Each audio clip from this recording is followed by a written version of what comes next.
Oke, mari kita lihat kenyataannya. 1 dari 8 orang di seluruh dunia saat ini hidup dengan masalah kesehatan mental. Itu bukan masalah kecil. Kamu, aku, teman-teman kita, rekan kerja, keluarga kita. Dan ini bagian yang bikin frustrasi. Kebanyakan orang masih belum mendapatkan perawatan yang mereka butuhkan. Jadi hari ini, aku akan menjelaskan bagaimana WHO bilang kita bisa memperkuat penanganan masalah ini. Masalahnya dulu, baru solusinya. Ayo kita mulai. Masalah nomor 1, akses. Kesenjangan perawatan yang besar berarti jutaan orang tidak mendapatkan dukungan dasar, terutama di daerah yang sumber dayanya terbatas.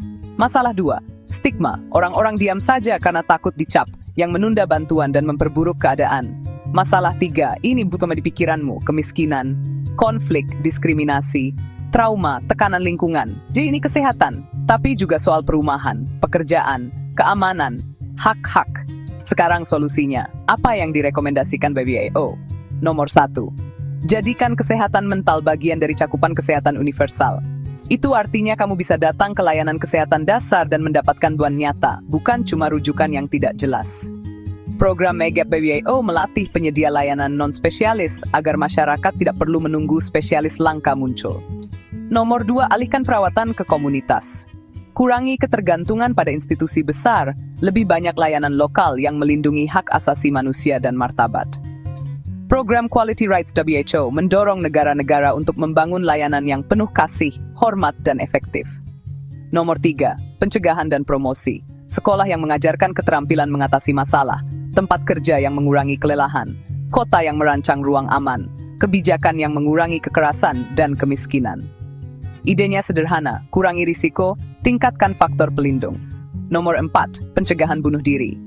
Pendekatan Life Who berfokus pada pembatasan akses ke alat yang mematikan, pelaporan media yang bertanggung jawab, identifikasi dini, dukungan komunitas, langkah-langkah berbasis bukti yang menyelamatkan nyawa. Nomor 5, lindungi kesehatan mental dalam keadaan darurat. Konflik, bencana. Pandemi ini sangat memukul kesehatan mental. Layanan harus siap dan dibangun dalam setiap respons sejak hari pertama. Dan terakhir, data, tenaga kerja, uang. Kamu tidak bisa memperbaiki apa yang tidak kamu ukur. Negara-negara membutuhkan rencana yang kuat, tim yang terlatih, dan pembiayaan yang berkelanjutan. Karena rencana tanpa anggaran hanyalah sebuah harapan. Apa yang bisa aku lakukan? Apa yang bisa kamu lakukan? Normalisasi percakapan. Dukung seseorang sejak dini. Advokasi kesehatan mental di sekolah dan tempat kerja. Pilih kebijakan yang memperluas akses. Dan jika kamu butuh bantuan, mencari bantuan adalah kekuatan, bukan kegagalan. Kesehatan mental adalah kesehatan.